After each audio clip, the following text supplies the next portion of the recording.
sounded so close, the ground shook, the walls swayed, and dust filled the air. Another explosion, even closer, shook the building again. The man cursed, spun, and ran from the room, slamming the door shut behind him. Her strength sapped, she slumped against the wall, willing the explosions to hit dead on where she stood to put her out of her misery. She didn't think she would live through another beating, which was sure to come, because she didn't have the answers the man wanted. No matter how hard she tried to think, she couldn't remember anything beyond waking up in her tiny cell, lying face down in the dirt. Another explosion split the air. The wall beside her erupted, caving into the room. She was thrown forward, rubble falling on and around her. Dusty light spilled into the room through a huge hole in the wall. Pushing the stones, sticks, and dirt away from her body, she scrambled to her feet and edged toward the gap. The explosion had destroyed the back of the building in which she'd been incarcerated. No one moved behind it. Climbing over the rubble, she stuck her head through the hole and looked right and left at a narrow alley down below. At the end of the alley was a dirt street. Men covered in dust and carrying weapons ran along the street yelling. Some carried others who had been injured in the explosions. The sound of gunfire echoed through the alley, and the men threw themselves to the ground. She ducked back inside the hole, afraid she'd be hit by the bullets, but then she realized she'd rather be shot than take another beating. Instead of waiting around for her attacker to return, she pulled herself through the gap and dropped to the ground. A shout sounded on the street at the other end of the alley. She didn't wait to find out if the man was shouting at her. She turned the opposite direction and ran. At the other end of the alley, a canvas-covered truck stood, the back overflowing with some kind of cut vegetation, dried leaves, and stalks. With men shouting and brandishing weapons all around her, she wouldn't last long out in the open. She dove into the back of the truck and buried herself beneath the stems and leaves. A metal door opened and slammed shut. The truck's engine roared to life, and the vehicle rolled along the street. With no way to see where they were headed, she resigned herself to going along for the ride.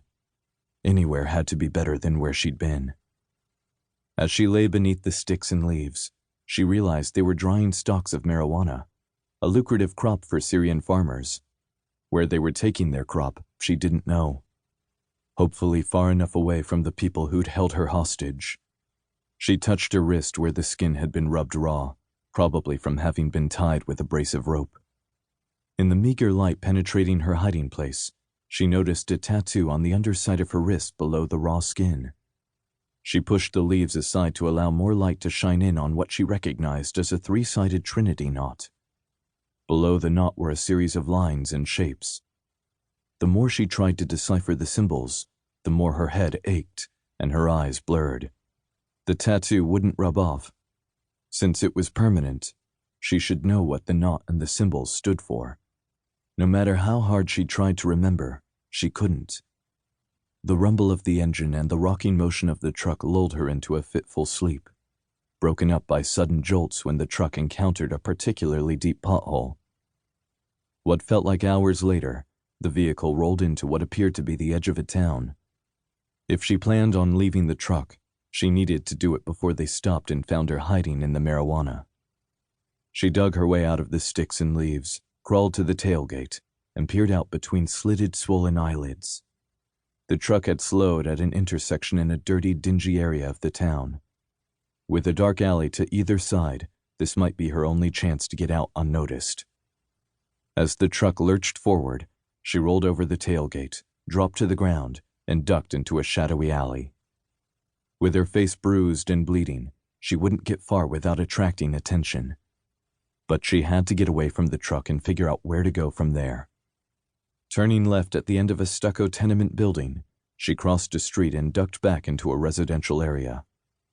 Between apartment buildings, lines were hung with various items of clothing, including a black abaya cloak.